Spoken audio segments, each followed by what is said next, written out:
keep an eye on the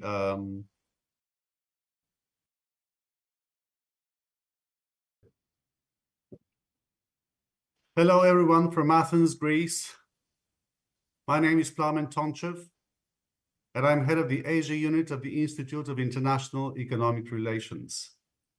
As we all know, Taiwan went to the polls less than a week ago in demonstrating its democratic credentials and with some very interesting results coming out of the ballot box. So we're here today in seeking to unpack what went down in Taiwan last Saturday and try to figure out what the election outcomes may lead to, both in Taiwan itself and internationally.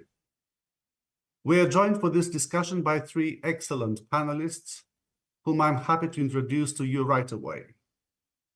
Joining us from Taipei is Mingxi Shen, Acting Deputy CEO for Research at the Institute for National Defense and Security Research. Welcome, Mingxi. The second panelist. Good morning and good evening. Yeah. The second panelist is Zsuzsa Ferenczy, Assistant Professor at the National Donghua University. She's also joining us from Taiwan. Welcome, Zsuzsa. Thanks for having me. Last but not least, let me introduce to you Helena Legada, Lead Analyst at the Mercator Institute for China Studies, MERIX, which is based in Berlin, Germany. Welcome, Helena, as well. Thank you, Plamen. Thanks for having me. Let me thank the three of you for finding the time to take part in this discussion, despite your busy schedule. And particular thanks to the two panelists who are now based in Taiwan. I know it's already late over there, and you're sacrificing your evening to be with us. A couple of housekeeping points, if I may. After the input of our panelists, we're looking forward to a Q&A session with questions and comments from the audience watching us on YouTube. I will kindly ask those of you who wish to submit questions or comments to do that in the chat on the YouTube page, and ideally to address them to a specific speaker or speakers. And I will then try to pick as many questions and comments as possible. Let me remind you that the three guiding questions we decided to pose in this discussion relate to A, the factors that shaped the outcome of the presidential and parliamentary elections that took place in Taiwan last Saturday. B, what cross-strait relations between the Republic of China and the People's Republic of China may look like after the elections. And C, the international implications of these elections and the likely policies of Taiwan's new leadership. Of course, these questions are indicative. They are by no means a straitjacket, and we'll be happy to listen to all the insights offered by our three panelists. So without further ado, let me start by asking Dr. Shen to give us his take on the new setup in post-election Taiwan. Dr. Shen, the floor is yours. Okay, thank you, Plamen. This is my pleasure to join this conference online. We can see that the president election in this year is very important to Taiwan. Of course, very important to the Indo-Pacific region, even the global economy. This election, I think, have some strategic meaning. The first one is you can see the failure of the CCP or PRC, their political and military intimidation and united front work effort to Taiwan, because united front work is from China, maybe from 1949 to Taiwan, but this time it does not work. The second is the second meaning is the demonstration of the courage and wisdom of Taiwanese people, because Taiwanese people chose Vice President Lai, and then Matt KMT control the majority in the legislative yuan. Number three is you can see that according to the United States Secretary of State Antony Blinken, he posted a message at night on January 13. He congratulated Lai Ching-te being elected president and praising Taiwanese vote for participating in a fair and free election. And demonstrating a power of Taiwan democratic system. Number 4 is Taiwan's successful election exposed the lie about the legitimacy of the Chinese Communist region because the argument of that Chinese people are not suitable for democratic system. Right now, Taiwan democratic development proof is not true for Chinese people. Chinese people also can have a democratic development. And many Chinese Negro citizens are jealous that Taiwan has a democratic electoral system and determine its leader. And then your first question is talking about that the factor that shaped the election result. I think the first one is candidate factor, candidate issue.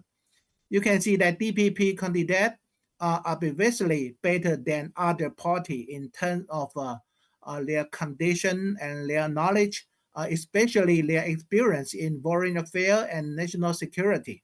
And the other two only have experience as a city mayor.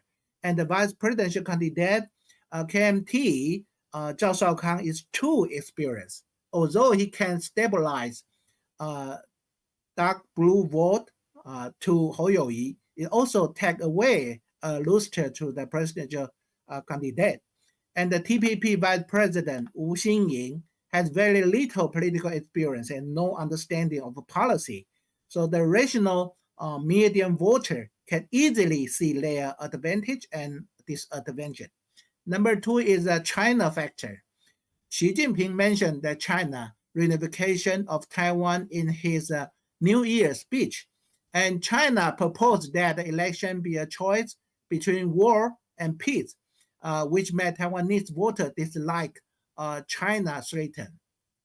And our former president Ma Ying-jeou said that he believed in Xi Jinping and that Taiwan's national defense could not defeat China at the center, which dismantled the past 1992 consensus. And the people of Taiwan believe even more that 1992 consensus is the one China principle. So many pan-green voters were encouraged to come out to vote because of Ma Ying-jeou's advocacy. Number 3 is a political propaganda factor.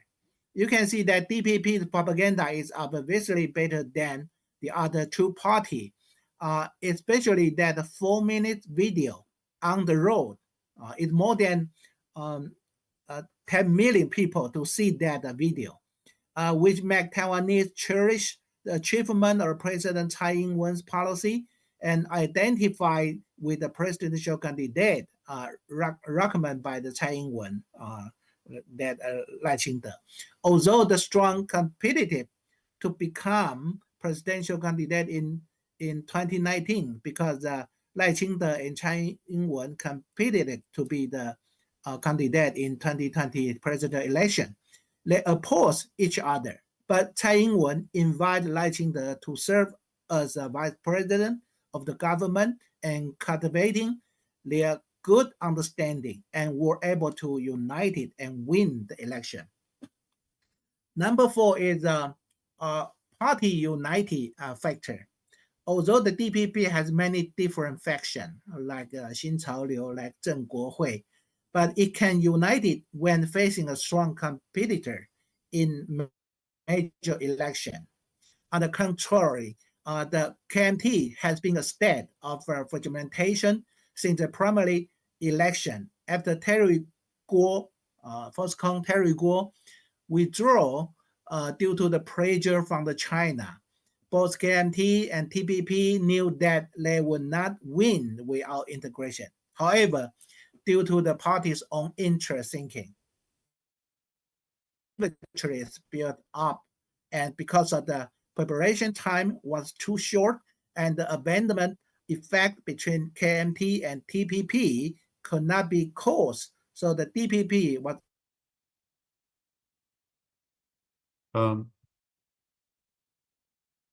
I wonder, are we losing Ming Shi? I wonder whether we can restore the connection with Taipei.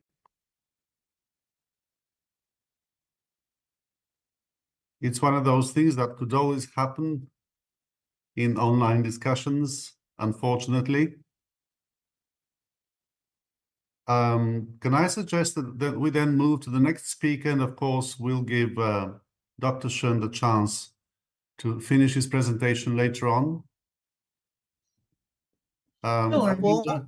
Chen Shui-bian won the election by small margin because of a two bullet case and proposed ticket verification by Lian Zhan and Song Chuyi. And then 2005, you can see that Lian Hu meeting and Song Hu meeting. They might be the case, or they might be the example after this year election. And in 2020 and 2016, when President Tsai Ing-wen be elected, China also won President Tsai to admit 1992 consent. But in her inauguration speech, President Tsai admit that the constitution of ROC and then make China no excuse to thinking about that the DPP government will announce de jure independence. So the future cross-strait relation in politics, I think, will put forward demand that the DPP to accept the 1992 consensus and then open economy and trade and open the tourist group to Taiwan. Second one, the economy.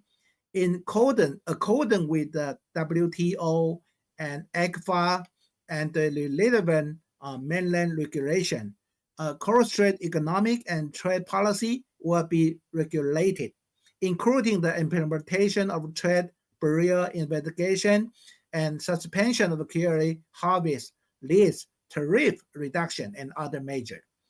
In military, I think China will continue in media and military coercion, like cognitive warfare, disinformation, guerrilla operation, and aircraft and warship cross the median line of the Taiwan Strait and bypass Taiwan and enter the ADIZ. And I think the large-scale military exercise will not do recently. And of course, China will expand the United Front to win over opposition party to KMT or to TPP, and maybe will promote high-level dialogue between KMT, TPP, and the CCP. And China also used the United Nations Resolution 2758 to compress Taiwan's diplomatic space and impose more and more comprehensive pressure on Taiwan. The implication to the international society, China suffered a setback in Taiwan's election. Xi Jinping may adopt a tougher attitude toward Taiwan after his fast. However,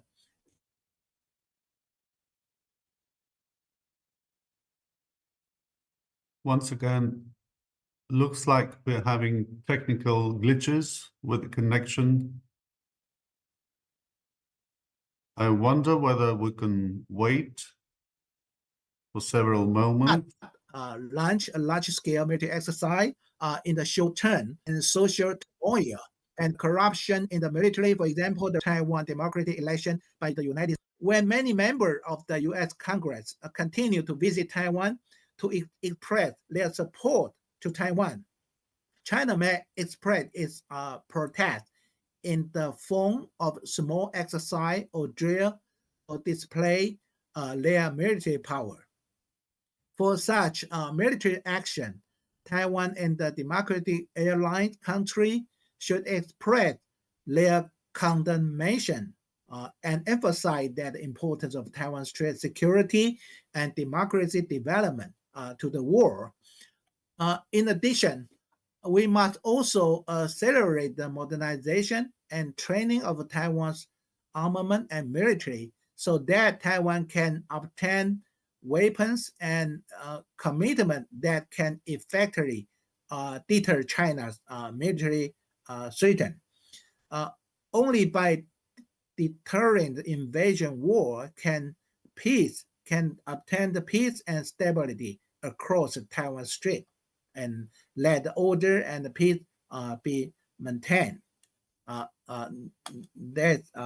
all. Thank you.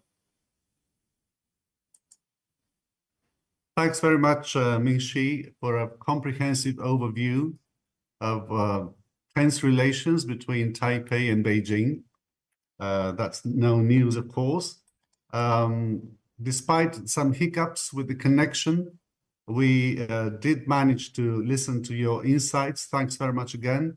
If I can use the privilege of the moderator, I've got a tiny follow-up question to you.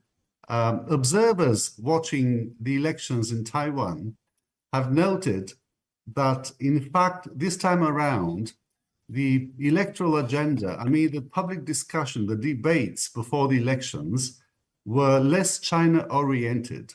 It looked like a lot of voters were preoccupied with internal domestic issues, something to do with the economy, justice and other issues.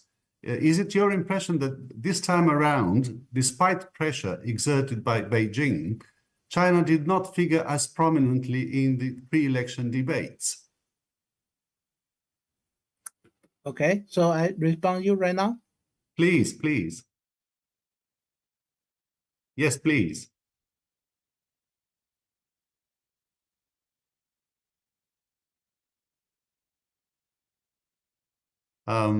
Again, we seem to be facing the same trouble connecting to... Yes, please. If you can hear us, please go ahead.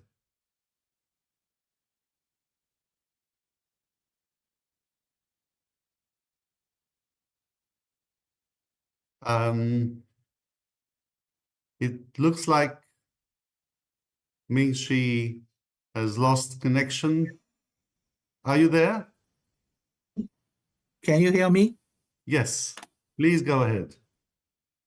Okay, you can see that China used many different ways try to affect the election of Taiwan. Economic is only one, because before the election, China reopened to import our fish and Buddha head fruit, and then also use ECFA, try to cut down or try to stop the import or stop the harvest list to Taiwan.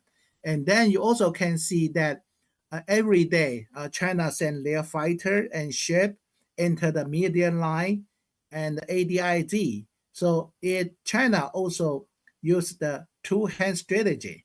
Sometimes use economic, sometimes use military, and sometimes use a diplomatic way, try to scare Taiwan people, because China say this election is the choice of war and peace. And then KMT candidate also mentioned about, okay, this election is choice of war and peace. So you can see that KMT candidate echo China, echo China thinking and echo China intervene to our presidential election. Very good. Thanks very much, Ming-Chi, for your clarifications. Can I then move on to the next speaker? Can I invite Zsuzsa Ferenci to give us her insights? Zsuzsa, I know that you've been keeping a close eye on the elections, being there in Taiwan yourself. So we will be very much intrigued to listen to you and your observations. Please. Thank you, Plamen, and thanks for organizing this. And I'm happy to join. It is evening here, and not any evening, it's Friday evening. But it is a great pleasure to join distinguished colleagues and really to discuss these issues that I think are not just important for, inside Taiwan, obviously, but as Dr. Shen said, it's for the Indo-Pacific and global economy, and in particular for seen from a European perspective. I think it is great to have such discussions as often as we can. So as you mentioned, indeed, I am based in Taiwan. So the first thing I would like to say how privileged I feel that I could really observe the elections on the ground. I've been here in the months before and throughout the campaign and in the last days and also following the vote. And I could tell that it's been a very exciting period. Also, at the same time, very inspiring to see such a high level engagement from citizens and also such interest and also debates and discussions, often different views, but really just any democracy kind of a feeling that you would find in a robust democracy. And I think that's what these elections also indicate.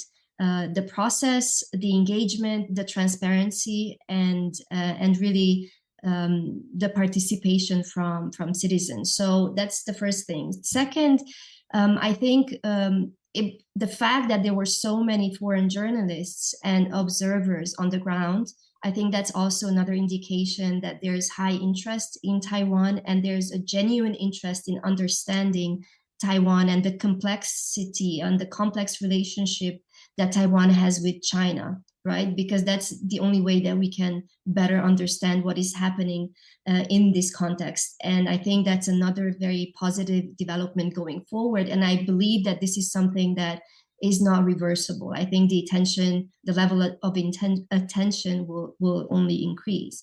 Now, on the outcome, in terms of the DPP retaining the presidency, this is an unprecedented third term for the DPP. As we know that DPP's Lai Ching-te got over 40%, a little over 40% of the votes. The KMT's Ho Yo-i got 33.5%, whereas the TPP's Ko Wen-je got 26.4%. Now, as already it was mentioned, it was a three-way race, but also the results, I like the way Dr. Shen put it, the wisdom of the Taiwanese people that they elected a DPP president, but in the parliament, we do not have a DPP majority. So this will probably make policy making a bit more slow and cumbersome going forward. And this is something that, of course, is good news for Beijing. But I would also like to add here that it doesn't matter who comes out as president in such a free and fair election held in Taiwan, because for Beijing is just as much a problem. So if we had a KMT presidency going forward, perhaps, yes, KMT has a record of being more open and more interested perhaps in re-engaging China, but all three candidates throughout the campaign made it clear that they prefer the status quo and that they hold on to Taiwan as it is today. So I think this is not something that is to Beijing's liking coming from either of the candidates. So in itself, the fact that Lai Ching-te will be the next president, I don't think that this raises the risk of war. I think Beijing's clear strategic aim remains obviously to take Taiwan back, and perhaps the priority is not to take control of Taiwan immediately, but to make sure that it doesn't lose Taiwan. I mean, this is a priority for Xi Jinping, and also to set his legacy and not to have to deal with this question, which they call the Taiwan question, quote unquote. So I think this is on the outcome. I will go quickly so we have more time for the discussion, but I would also like to add here that the vote, I think, is also the outcome is a vote for continuity. So throughout the campaign, Lai Ching-te was referred to as a candidate for continuity, and I think he made it clear also in his victory speech on the eve of the election, of which I was able to join personally, that through these elections, Taiwan showed the world that between democracy and autocracy, Taiwan stands on the side of democracy. And that second, that the Taiwanese people successfully resisted external interference, and also that only the people of Taiwan can elect their president. And so the reason why I want to highlight the element of democracy here, because I think it's a strong indication what we can expect from Lai as president in terms of continuing the policies of Tsai Ing-wen in terms of building further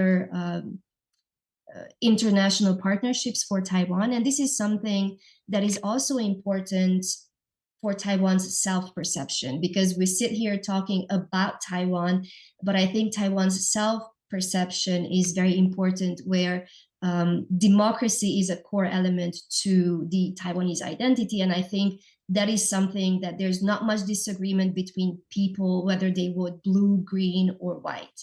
And I think this is also something that resonates with Taiwan's partners. So right after the international partners, right after the outcome, Japan's foreign minister said that Taiwan is an extremely crucial partner and an important friend. And here I also want to just quickly quote what President Tsai said in her New Year address this year. She said, quote, "If someone were to ask me what my legacy for Taiwan is, I would say that I am leaving behind a Taiwan of the world." And that's, I think, very clear in Lai Ching-te's messaging towards its constituency, but also broadly internationally, that Taiwan wants to remain this partner in the international community of democracies. And it's funny, or perhaps not funny, but obvious that the messaging coming out of China is the exact opposite, because Beijing says that Taiwan is China's Taiwan. So I think it's interesting to put these narratives next to each other and to see how important, of course, the element of democracy and democratic identity is also in cross-strait relations and globally. So the response from China, of course, we have the strong and aggressive narrative, or the rhetoric, and that has been throughout the campaign, because CCP labeled Lai as a separatist, dangerous. A vote for Lai is a vote for war. And Lai is a destroyer of peace. These were the things that CCP used to describe Lai. And also they said that they would be ready to smash plots of Taiwanese independence. So we're all used to this sort of narrative, and also the narrative that asserts the false claims of sovereignty over Taiwan. I think this is before and after the elections very present. And also, in addition, as it was already mentioned by Dr. Shen, of course, we also have the military elements and also the economic coercion and disinformation and information manipulation, as well as influence operations that were all designed to interfere in the democratic process. Of course, we did see also novelty in terms of the using of deep fake videos. And the aim is not really to produce new content, but perhaps to amplify existing narratives within Taiwan, where Beijing would amplify those that would serve more its interests. So the whole war versus peace narrative that also Hoyoi had is something that Beijing amplified. And this also goes back to the question of whether, Plamen, you asked earlier, whether it's China or socioeconomic issues. I think in my observation as well, socioeconomic issues were much higher on the agenda, but that doesn't mean that the China factor is no longer important or that people don't care. It's just people have been dealing with that for decades. And I think it's also, I don't know if I'm too optimistic but I do think that it's also a sign of a maturing democracy to really care about the future and shaping their own future with their vote, that they want a better future economically speaking, right? Better housing, better wages. And I think that the fact that that debate is part of the campaign, I think it is a sign of a maturing democracy. And it's not at the expense of the China factor. But I think Ko-wen-je could really capitalize on the young people's fatigue in a way, with the ideological debates, the peace versus war, and also with them it resonates, the whole third way or alternative that Ko-wen-je was trying to run on as a platform.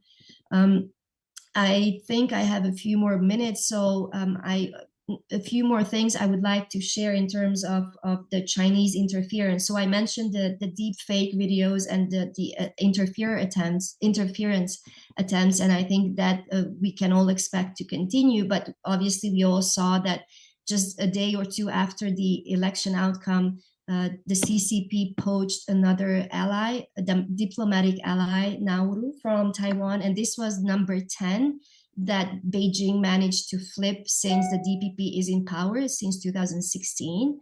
And of course, I think it's not a coincidence that it happened, but I think it's also a continuous interference in how Taiwan goes forward, because it amplifies those fears that a vote for DPP was a vote for more danger for Taiwan. So I think it's a continuation of interfering and polarizing further Taiwan's society in terms of where they position themselves vis-a-vis the different parties.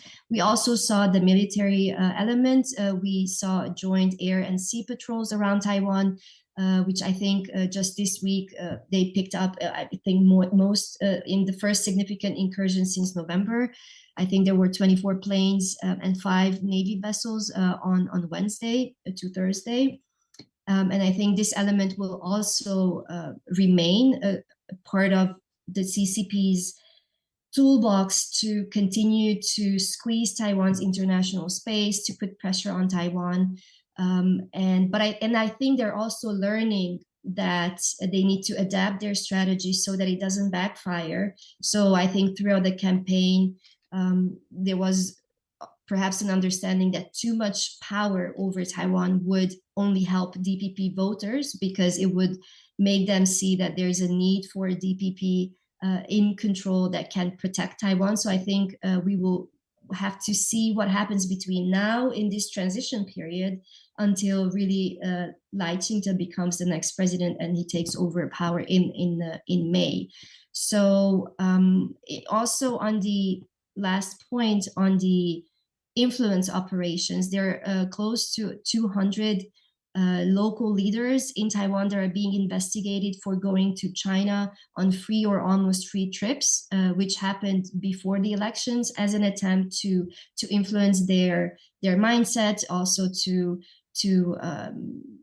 have an impact on how they would perhaps vote in the end, and also because they would probably interact with United Front workers on this trip, and also on this trip they would probably hear a lot about peace versus war, and obviously everyone wants peace. So these are all attempts that are part of Beijing's toolbox to interfere. So perhaps I stop here so we have more time for discussion, and we can also talk more about the international implications. So these would be my initial observations. Many thanks, Jojo, for a really incisive presentation. You did touch upon very many issues. I'm taking note of your key message that the democratic culture of Taiwan is to be taken into account. It's a key feature indeed. And then you made some very interesting comments about the PRC's messaging, which leads me to my question. Indeed, before the elections, Beijing's message was quite harsh, wasn't it? With this line about the choice between war and peace. After the elections, it appeared that China's reaction was rather mild. It came across as being quite muted, in fact. What would you attribute this change of tune to? Well, I think we're in a period where Beijing is testing also how this period of transition takes shape inside Taiwan. The constant element I think we can expect, and we've seen the hostility through the narrative, through the aggressive rhetoric, which is to really keep repeating falsely the One China principle, and also even attributing that One China principle or adherence to the One China principle to other European or international leaders who might say something concerning concerning Taiwan and the future of Taiwan and cross-strait relations. So I think it's muted, but we are still in this period. We will have to see what happens in May. I think they don't want to overdo it because I think they are learning from how the international community has responded in the past. And I think they also, in the background, there's this global understanding of where the world is at this stage in light of the Russia-Ukraine context. I think the bigger context plays a role. And I think China, as much as they know that there's not such a united front when it comes to dealing with China as a threat as it is in the case of Russia, but I think that bigger context plays a role in how China tries to navigate this without overdoing it, but being careful that it doesn't come across as soft or happy with this result. So that's what I would say. Makes a lot of sense. Very many thanks, Shuja. Perhaps we can move on to Helena sitting in Berlin, and we can ask Helena for her take on what happened in Taiwan and how it reflects on broader international developments, perhaps. Thank you, Plamen. Very happy to. Susan and Mingxue, I think, already mentioned quite a lot of what I think are the key points when it comes to the election and to the results. But there's maybe a couple of additional points that I would like to make with regards to what led to these results, to what we can expect in terms of cross-strait relations. And also I want to touch a little bit upon international implications and what this all means or should mean for Europe in particular, as I'm based in Berlin myself. When we get to what led to the results, this is mostly something I think that I would like to echo that has come up already. I think these results, the election of Lai Ching-te as president, I think shows that a plurality, at least, of Taiwanese voters have rejected Beijing's threats and Beijing's claims that this was a choice between war and peace. And I think this is very much in line with shifts we've seen in Taiwanese people's positioning and sense of identity, even over the last few years. I think that's a very important point. And I would like to get back also to the issue of domestic concerns in Taiwan. As Susan mentioned, I think these were top of mind for many Taiwanese voters. It's difficult to say whether they were more or less important than the China factor or the foreign policy, and I don't think that's particularly relevant, but they definitely played a role in these elections. I think more probably than in other elections in the past, reflecting certain concerns in Taiwan with regards to high-priced real estate, with regards to wages, with regards to progressive values. And this is very normal in any mature democracy, right? Presidential elections or national elections of any type, bringing in not just foreign policy concerns, but also domestic concerns. And I think that these concerns really shaped their results. I mean, sure, the DPP secured the historic third term in office, but these elections were in a way, or could be seen in a way, as a bit of a referendum on 8 years of DPP governments, of DPP rule.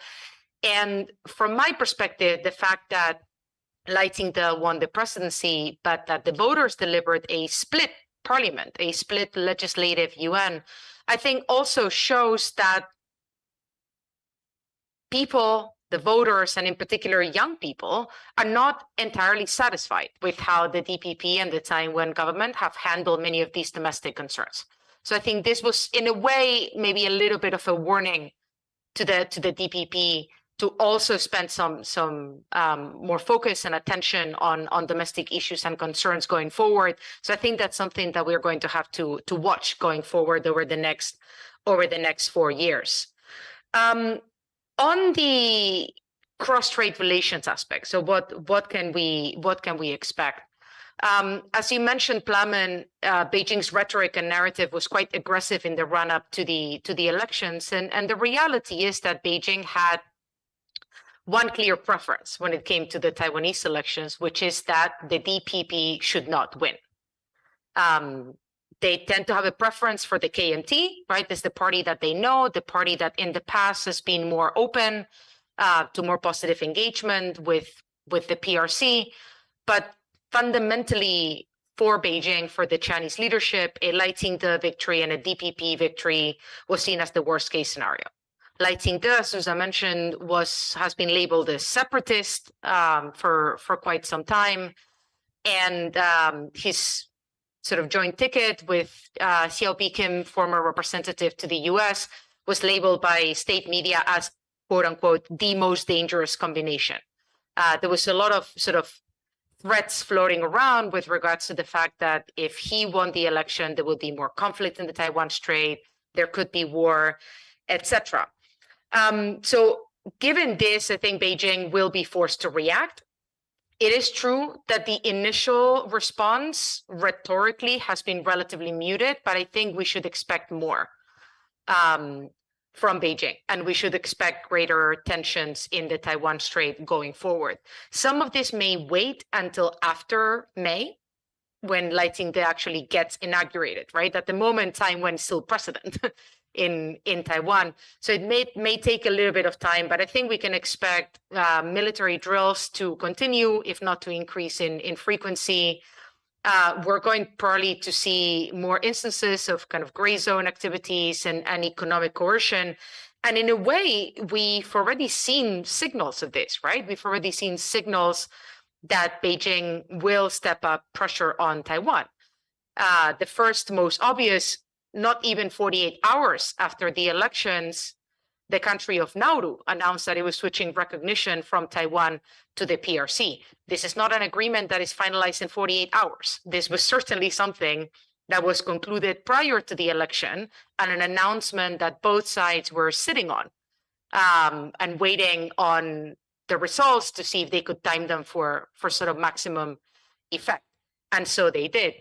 We've also seen Beijing, for example, and I believe this was just a day or two ago, summoning the ambassador of the Philippines to China to complain over the Filipino president's comments, congratulating Lai Ching-te on getting elected, right? So I think we're going to see a continuation of current trends and current levels of pressure from Beijing to try and further shrink Taiwan's international space.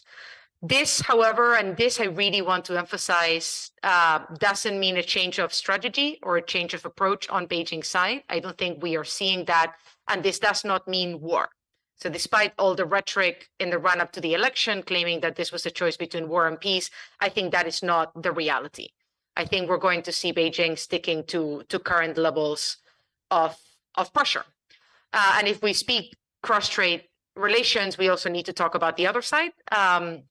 And my perspective on the Taiwanese side, if you look at public opinion surveys, the vast majority of the population in Taiwan at the moment supports maintaining the status quo, with different views of what this should lead to in the future, right? So whether we're talking maintaining the status quo and gradually moving towards independence, or maintaining the status quo forever, or maintaining the status quo and gradually leaning towards unification, all of those combinations all together, it's an absolute majority. I don't remember the exact names, but I was going to say around 85% of the population, according to the latest survey that I have seen. With that in mind, this is what Lai Ching-te and the DPP have a mandate to do, to maintain the status quo, and I would not expect any shifts in this regard. So when it comes to cross-strait relations, I think we can effectively expect continuity. Continuity from both sides with all its pros and its cons.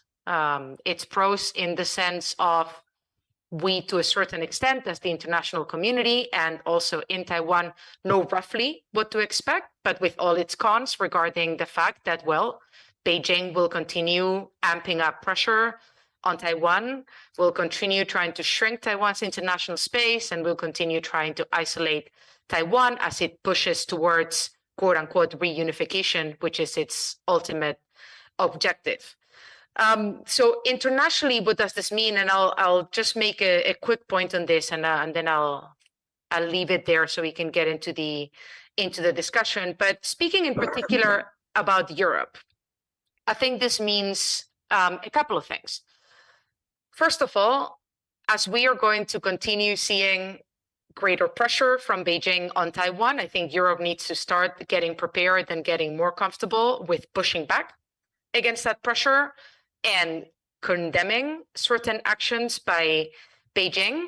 But I think more fundamentally, the key point I want to make here is that the election of Lai Ching-te, from my perspective, creates new opportunities for cooperation and for engagement between Taiwan and Europe. And an important aspect here is we've seen over the last couple of years more interest in Europe on Taiwan, and Zsuzsa mentioned that already. But we've also seen coming throughout the campaign from Lai Ching-te and from other kind of DPP sources a bit more of an interest in deepening relations with Europe, which is something that is relatively new in Taiwan, right? Europe has not been a top priority for Taiwanese foreign policy for quite a long time. But I think that's shifting, and that will continue to shift the more that Taiwan and the DPP double down on their kind of values-based diplomacy, on building ties with like-minded partners around the world. And the greater the pressure from Beijing, especially economically, the more that Taiwan will be forced or kind of encouraged to deepen and sort of strengthen their own economic and trade diversification strategies, which economically also creates opportunities for Europe. So I think we have a good window there to deepen that relationship. But, and I don't want this to go unmentioned, I think this will require effort from both sides and will require some, I guess, homework, you could call it. And from the European perspective, just a couple of very quick thoughts, and I will not go into detail, leave this for the discussion. I think Europe still needs to increase its own knowledge of Taiwan and of the importance that Taiwan has for European interests and security. And this shouldn't just apply to governments and administrations. I think an effort has to be made to increase this knowledge among the general public as well. And I think Europe still has quite a lot of work when it comes to investing in deterrence, in contributing to deterrence. And this does not have to be militarily. I don't think that is something that Europe will be doing, but there's other things that Europe can do in this front and on its own preparedness when it comes to the potential for the situation in the Taiwan Strait to escalate at some point. And I'll leave it at that since I think I already spoke plenty. Thank you. Thanks very much, Helena. I'm taking note of what looks like recommendations and the beginnings of policy advice to European governments. And I think that's a very useful contribution of our discussion to a broader debate in Europe. Thanks very much for this. Speaking of Europe, and since you're sitting in Europe, what really struck me was the response of many European governments, including EU institutions, to the outcome of the elections in Taiwan. And I would say that some European governments did not bother to congratulate, the newly elected leadership in Taiwan. Other governments wouldn't even mention the name of the president-elect, Lai Ching-te. And I wonder what you would attribute this to. That's a great point, and I think definitely something that all of us analysts and sort of observers of the election have noticed. There's been a couple of European member states that have openly congratulated Lai Ching-te on his victory, and I'm thinking in particular of Lithuania and I believe Czechia. But when you look at France, when you look at Germany, or when you look at the EU, and this wasn't the EU at 27, right? So the EU response came from the spokesperson of the European External Action Service, which is also just very concretely that institution.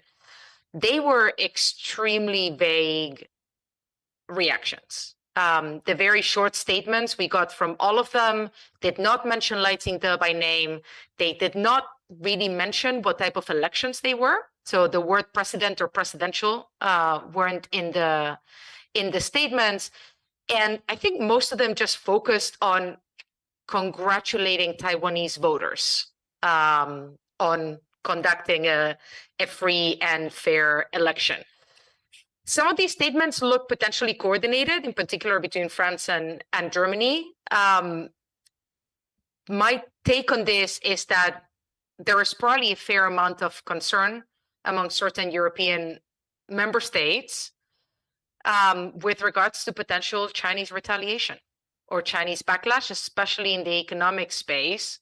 And given all of the pre-existing tensions between Europe and China at the moment in that space, so they did not want to stick their neck out and to come out very strongly in support of Lai Ching-te or congratulating the DPP for their victory. But I think what this also demonstrates is just very clear divisions among the EU, right? So we've got some member states that very openly and publicly congratulate Lai Ching-te, and some others that completely avoided even mentioning him or mentioning the fact that these were presidential elections and everything in between. And we've got a relatively high number of countries that simply didn't react at all. So it's not that their statements were vague, it's that they were none. So clearly quite a lot of lack of consensus within the EU when it comes to how to respond to elections in Taiwan or to any sort of domestic dynamic in Taiwan. And this is also why I mentioned earlier that I think the EU still has quite a lot of work to do internally when it comes to increasing knowledge of Taiwan, not simply as a factor of the EU's relations with China, but as a partner for Europe in its own right, because without that, it becomes extremely difficult for Europe, especially cohesively, to come up with responses to anything that goes on in the region. All right. Thanks very much again, Helena. Yes, Julia, please.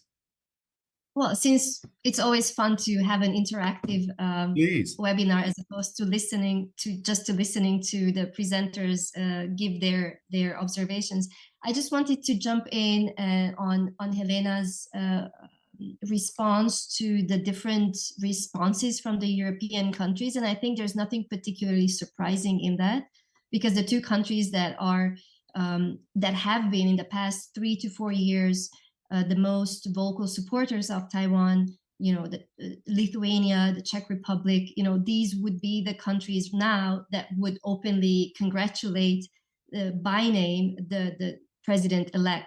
And the countries that have been less willing to openly embrace Taiwan are more hesitant. So we already named those countries, but I just wanted to say that this really just speaks to where we are. This reflects the state of affairs in EU-Taiwan relations, where I think there's an important bilateral dimension between a particular member state and Taiwan, and that depends on how strong that particular relationship is. So we have the example of Lithuania, Taiwan.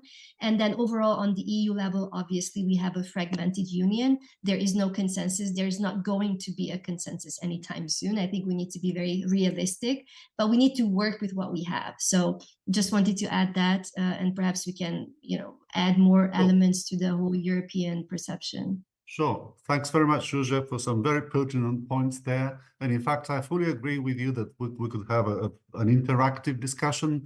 Please do not hesitate to step in and to respond to each other. Perhaps, Mingxing, you feel like you wanted to step in and make some comments on what's already been said. Please go ahead. Okay. This year, 2024, thinking about that, Xi Jinping response to Taiwan election, and then Palmer said that more minor than before. But I was thinking about the timeline issue because Lai Ching-te this turn were to the 2028. We can think about that Xi Jinping, the third term power will end at 2027 October. And then what Xi Jinping think about that in 21st Party Congress, and then Lai Ching-te also want to continue his power. So I think it's very important in 2027 and 2028, because in 2027, maybe in September, we all know that who will on behalf of KMT, DPP, or TPP to be run the next president. So I think this issue is very important, because for Lai Ching-te, if he want to continue his power, I think the first one is young men income and salary issue, and the real estate issue, and then of course the defense policy, how to maintain the defense capability and then prevent that the China invasion. The last one will be the economy, because during the President Tsai administration, Taiwan's economy is very good. If Lai Ching-te cannot do economy very good, I think for him is a big trouble in 2027, in 2028. He also thinking about this issue. I think he was eager to do that, but the majority in the Congress is not DPP. So we still worry about that, our IDS, our submarine. Maybe the second one, we don't know that the budget will pass or not of our second submarine defense budget. So it's very difficult for Lai Ching-te if he want to continue his power in 2028. Thank you. Thanks very much, Ming-Chi. I think I like the point you're raising about the economy, because I think this is an area that we should also touch upon. The economy is such a big asset of Taiwan's, isn't it? Because it's a very dynamic economy, very advanced. We know in which particular sectors. In fact, there's been a lot of talk about Taiwan's silicon shield, as they call it, because of its achievements in the semiconductor sector. At the same time, I understand that under Tsai's administration, Taiwan has been trying to kind of diversify its economy. I wonder, and this is a question to all of you, whether you expect this trend to continue in the foreseeable future under the new administration of Taiwan. Yes, I think our economic policy will continue, especially our semiconductor. You can see today the TSMC have a conference, and then today's Taiwan stock market is higher than before. So I think Taiwan economic right now is very good. And then TSMC and other company will still continue their policy to diversify, to invest in another country. And also you can see that the cross-strait economic relation, although official exchange and connection is stopped, but economics still continue to grow. But many Taiwan businessmen withdraw back to Taiwan, and then some of them withdraw to the Vietnam, and some of them withdraw to the India. For example, the Foxconn, they removed their factory from Henan, Zhengzhou, and moved to India. So I think that this action, this movement will keep their production, our economic keeping rise, I think. I see. Perhaps the other two panelists have a view on this. I mean, just a very quick point from my side when it comes to the issue of economic diversification. I mean, that is one of the policy positions on Lai Ching-te's program, right? Going towards the elections to increase Taiwan's economic security and to sort of diversify Taiwan's economic relations, because the Taiwanese economy does have a certain level of dependency on China. And I think this is very much in line with trends in other countries around the world, including in Europe, right? The push towards de-risk here in Europe, for example, this is sort of the mirror image. And I expect we will see Lai Ching-te and his government continue moving in that direction over the next 4 years. If anything, they may accelerate the process the more that China tries to economically coerce Taiwan. So in the run-up to the election, we already saw Beijing suspending certain aspects of the ECFA, of the bilateral economic agreement between China and Taiwan. If that continues, if more elements of the ECFA are suspended, if tariffs are reimposed on a greater number of products, I think the faster that Taipei will double down on trying to diversify its economic relations. So to a certain extent, part of this is dependent on what Beijing does going forward. But fundamentally, I think that's the direction in which Lai Ching-te and his government will move in over the next 4 years. That's a very interesting point, Helena. Thanks. I'm taking your point that if Beijing does consider suspending certain elements of ECFA, this could prove to be a two-edged sword. In fact, that could accelerate Taiwan's diversification away from China. Very interesting point. Thank you. Zhuzhe, please go ahead. Well, overall, just briefly, I think the trend to diversify, given that it is a global trend, I think Taiwan will also seek, under Lai Ching-te's presidency, will seek to continue that. I think the new southbound policy that Tsai Ing-wen has been pursuing in terms of strengthening relations with Southeast Asian neighbors, I think that's something that has been crucial and I think will be kept. And I think also in his victory speech, Lai spoke of strengthening supply chains in the semiconductors. So clearly this will be a priority in terms of reducing Taiwan's vulnerability. And I think already we've seen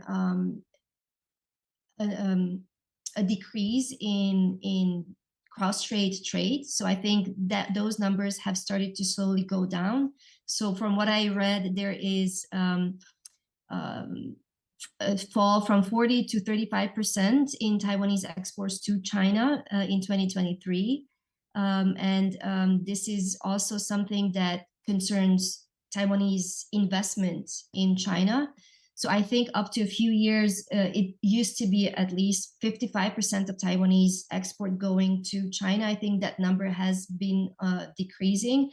But as we know, diversifying and convincing Taiwanese businesses that are well set up in China to diversify and divest from China and look at other markets, I mean, it's a complex process. And whether Southeast Asian countries are ready to absorb that and to be the new market to replace the existing one is another question. And also how these discussions will go through the parliament, I think remains a very important development that we will have to see how, just as Professor Shen said about the defense budget, but I think that also budget that concerns saying concessions or loans or help incentives for Taiwanese companies to invest in Taiwan as opposed to in China, those discussions will have to go through the parliament. Right.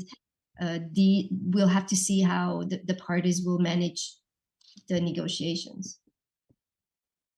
Very good. Thanks, Zhuzhe. Let me relate to you a question that's come through the YouTube chat. It's posed by Anna Kostinovska, who is a dear colleague and a leading China expert based in Skopje, North Macedonia. She's asking, in fact, I could address this question to Dr. Shen to begin with, but then, of course, please feel free to step in as well. The question is whether the de-recognition of Nauru as an example of this de-recognition drive, whether that could be attributed to the fact that the DPP won the presidential election, or could this be part of a broader China PRC strategy, relating to its global ambitions?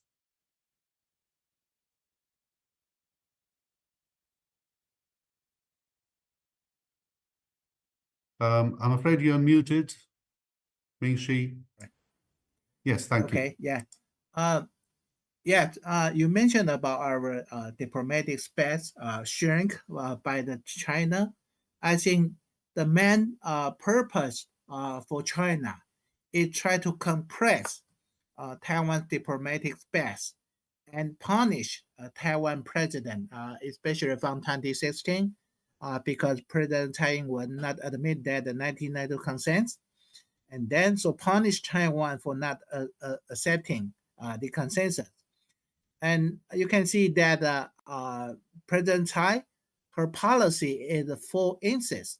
It's a full insist, and new President Lai Ching-te say he will continue that, for instance, is Taiwan and China not belong to each other, and Taiwan future will depend on 23 million people. Right.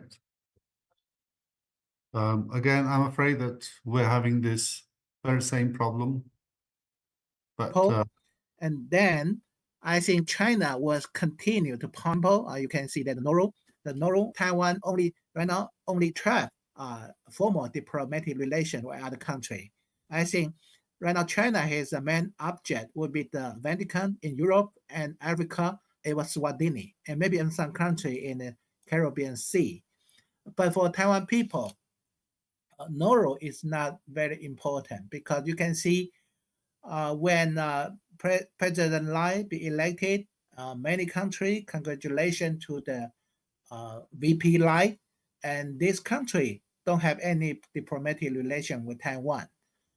We are seeing that China will continue to punish Taiwan, but will not scare Taiwan people, will not influence the Taiwan diplomatic relation with some big country. right. Thanks very much, Ming-Shi. Please, Zhu, go ahead. Yes, just to add on what Dr. Shen said, I do agree that this is a way to punish the people of Taiwan and to intimidate. It is part of the toolbox. But I think at the same time, when we look at the significance of losing diplomatic allies, I think it's relevant to at the same time add that while this is happening, Taiwan's international partnerships are strengthening.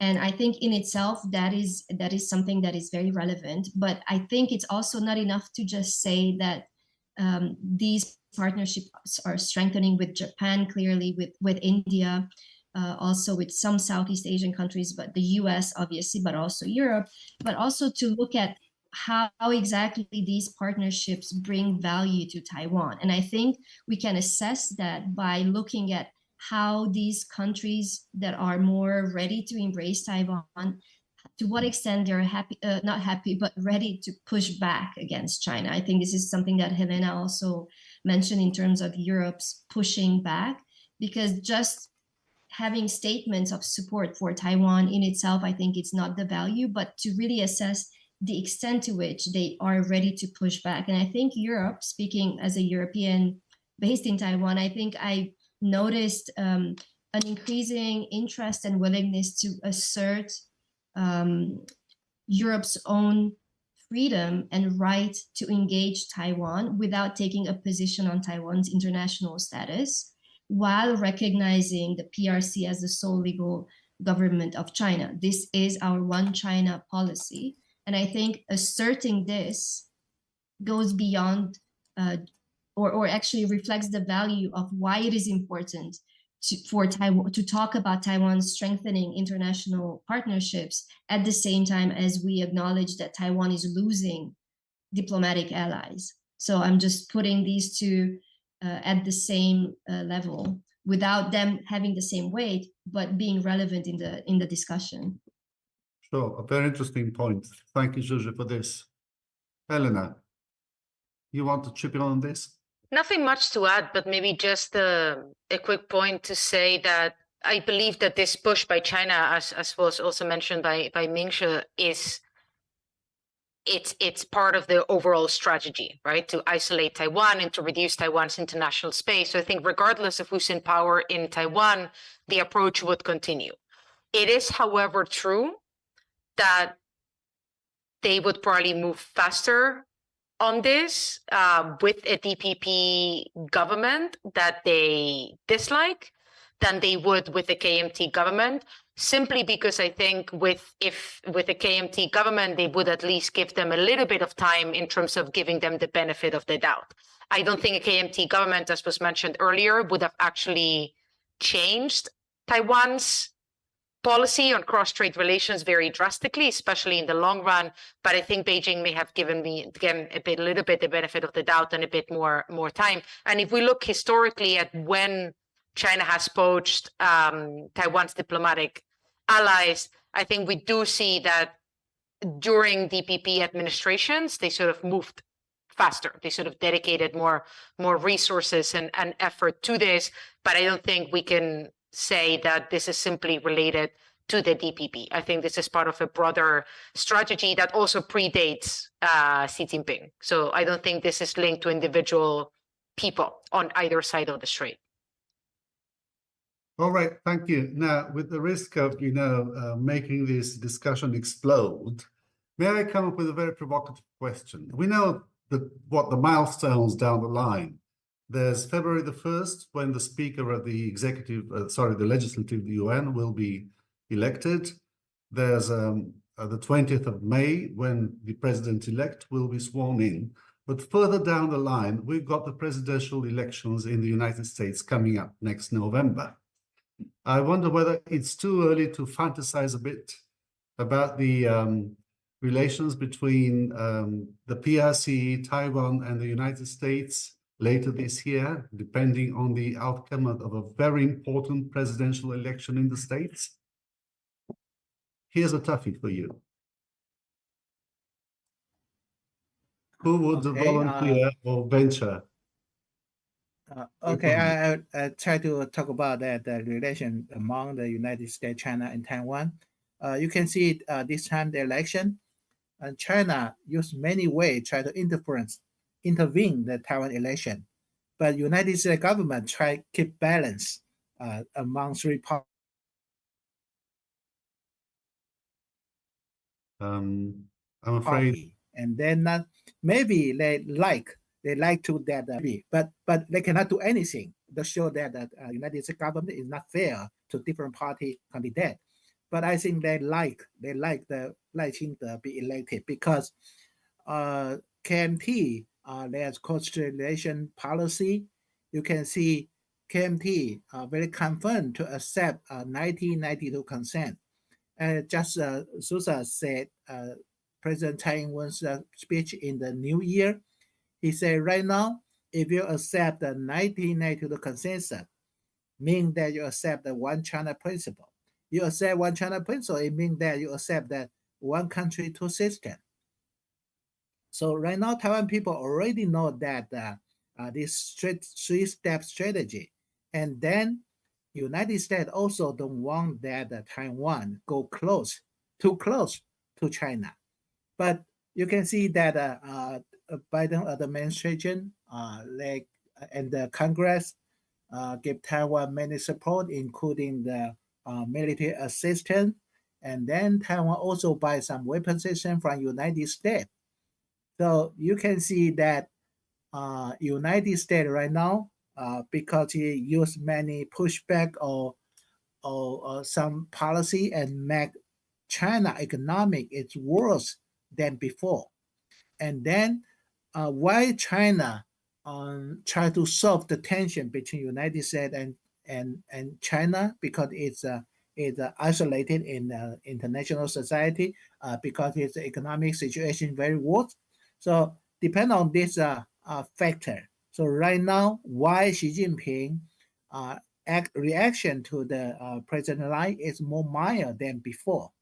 So you can see, okay, maybe this year, try to solve the tension between United States and China. But we cannot expect that if November it's Trump be elected, maybe situation will change. But for Taiwan, I think it's no different. I see. Any other views on this? Yes, please, Zhu. Perhaps, yes, just quickly. Well, clearly Taiwan will be a crucial factor in the upcoming elections, although there is bipartisan support, as we know, in terms of addressing the China threat. But I think if we look at how China might be looking at the near future and its own global ambitions, I think in light of, as I said earlier, we have the implications of the Russia-Ukraine war and what this meant for Western leadership.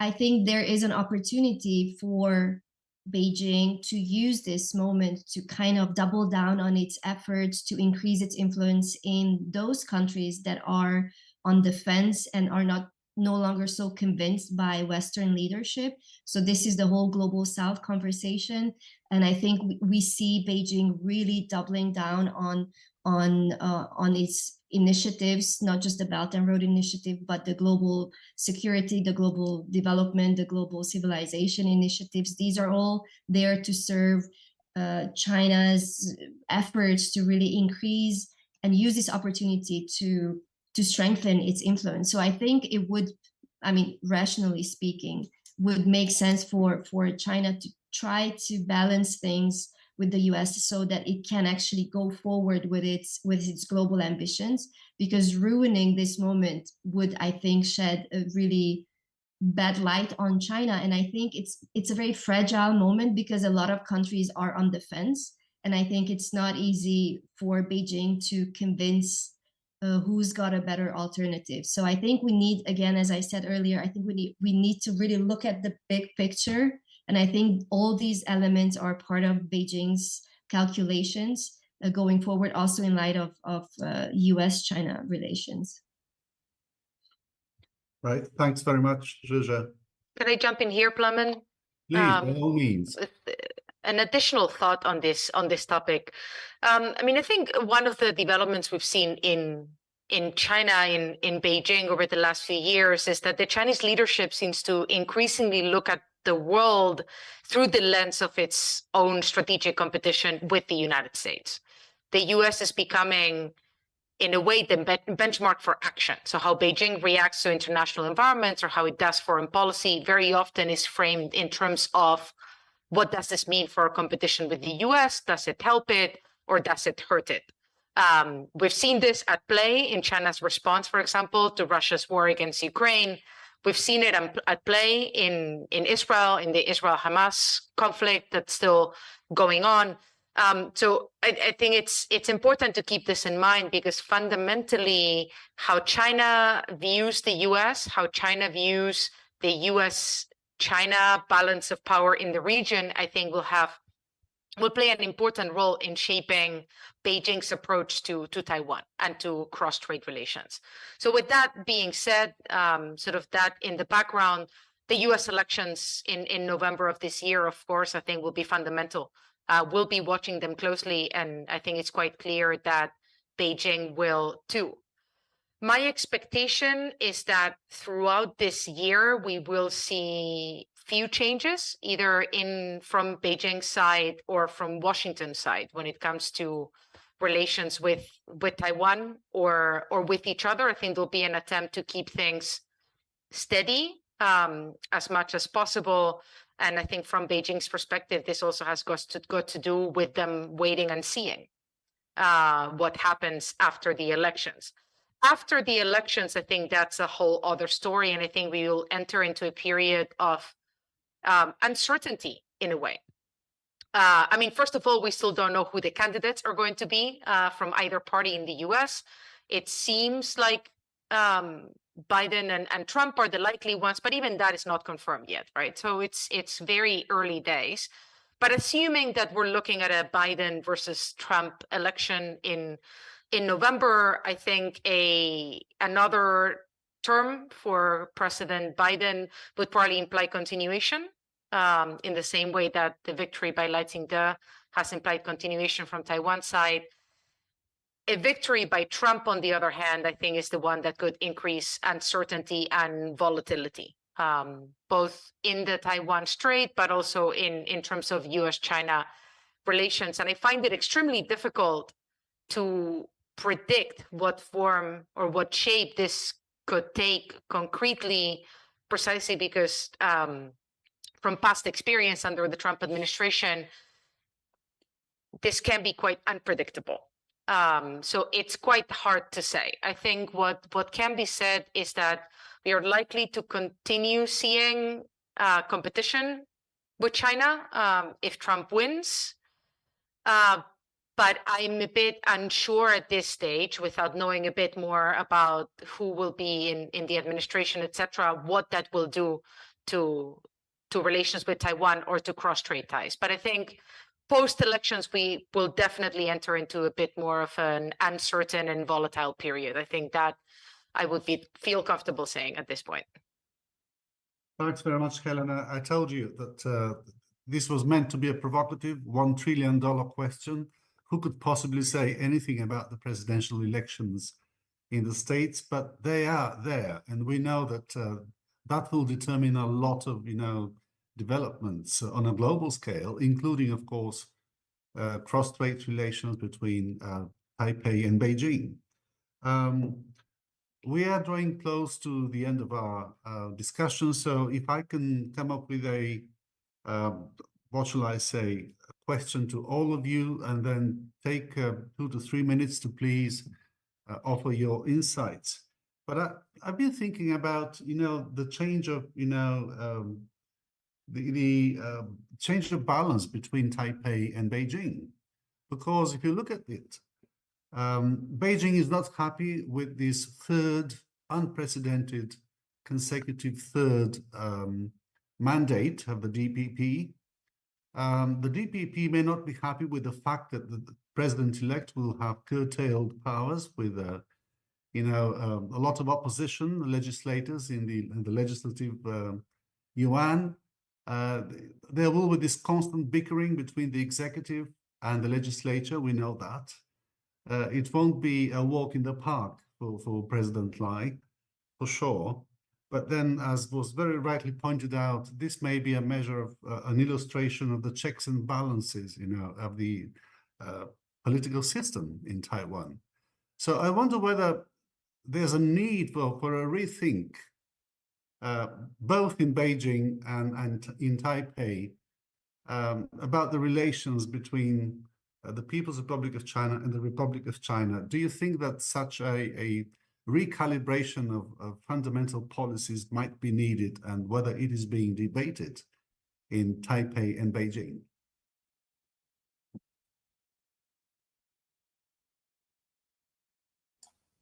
Who's the bravest? Okay. Okay. I think PRC not admit ROC. So we're not mentioned about the relation between ROC and PRC. But I think that 2004 case can be a reference because 2004, Chen Shui-bian be elected in the small vote and win Lian Zhan and Song Chu-yi. And then China very disappointed about KMT and the People First Party.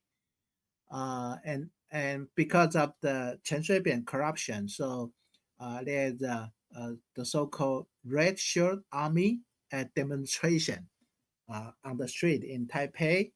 So in 2008, KMT win the election.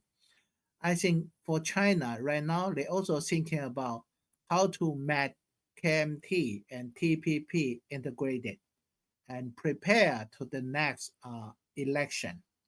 They will not try to change DPP's policy, because I think in Lai Ching-te inauguration speech, he will mention about that constitution of ROC.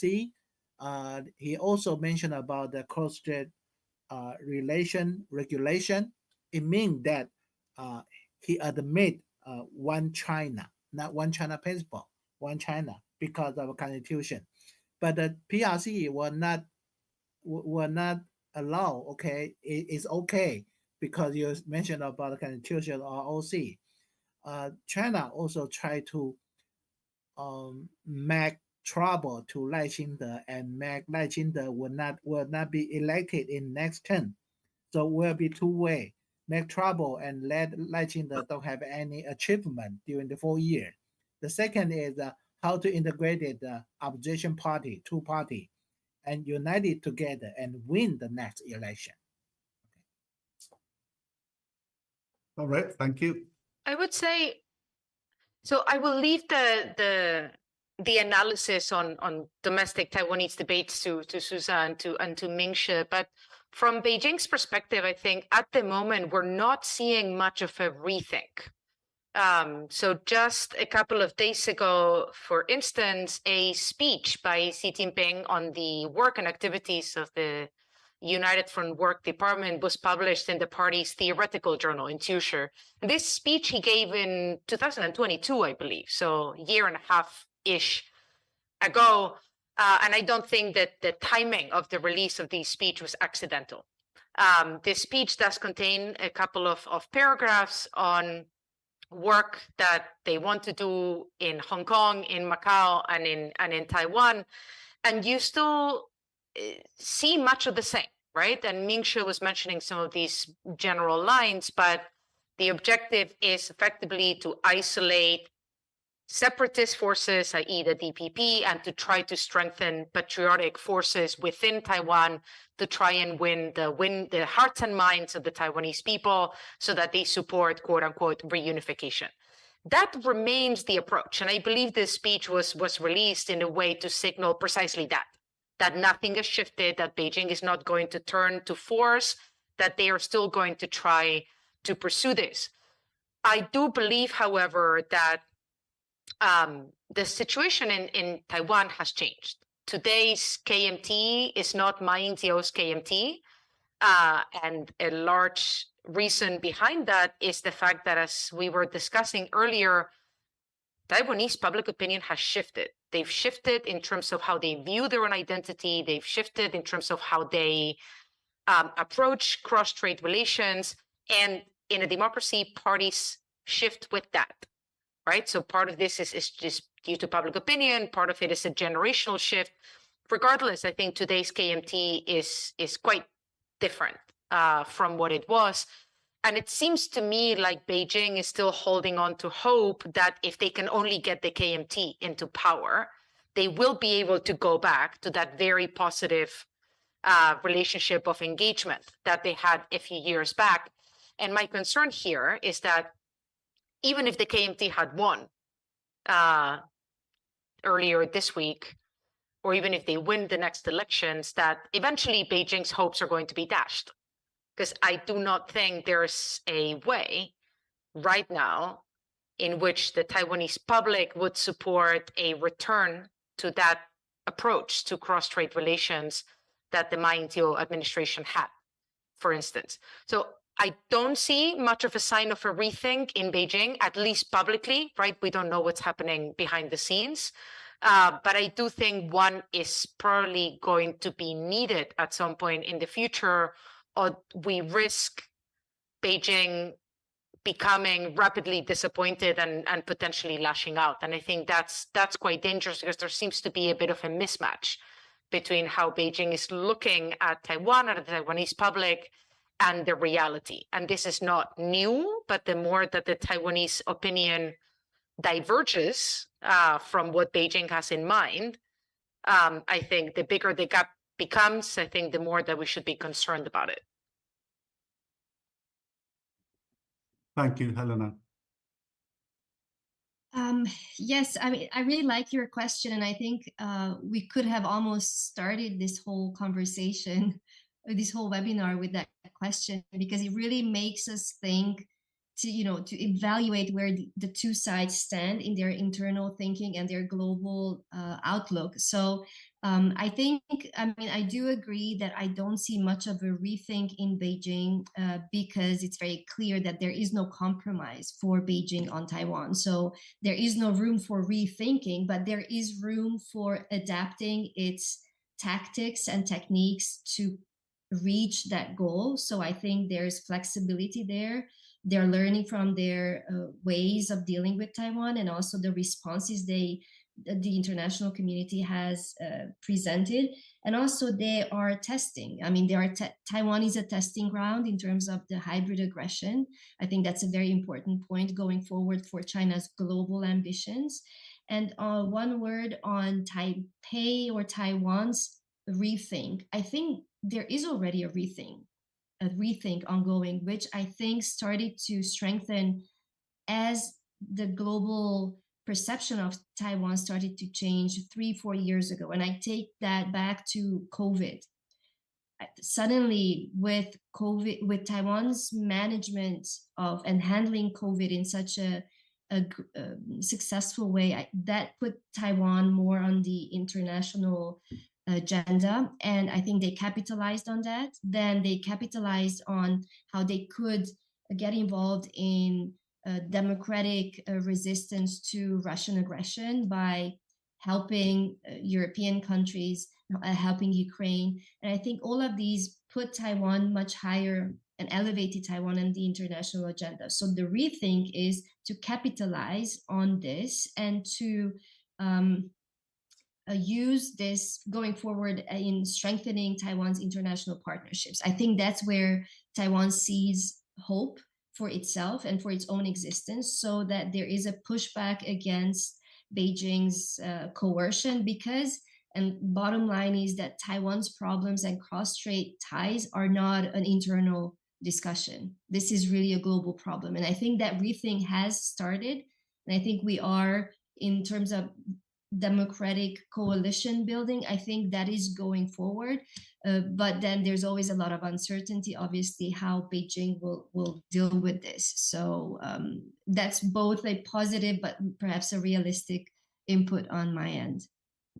Many thanks, Zsuzsa. If you allow me to venture summing up, some key takeaways for myself. I think what came out of this fascinating discussion, and we covered quite a bit of ground, what I'm taking away is that elections in Taiwan were a democratic achievement, and an illustration of Taiwan's democratic culture. When it comes to cross-strait relations, of course, that question is on everybody's lips. It looks like there will be intimidation, there will be pressure and all that, but an armed conflict does not seem highly likely, certainly not around the corner, and that's good news. Of course, one will have to take into account the international setting, which is very complicated with major crises in Ukraine and the Middle East. And yet another conflict around Taiwan is the last thing that anybody would wish right now. We could say a lot more, but I think we will have to stop at this point. Can I thank you, all of you, for your insights? Thank you to the audience, of course, as well.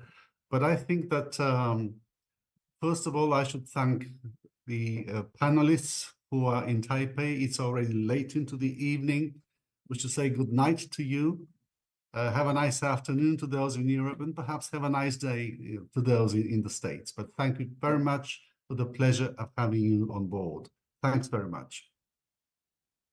Thank you. Thank you. Thanks. Goodbye.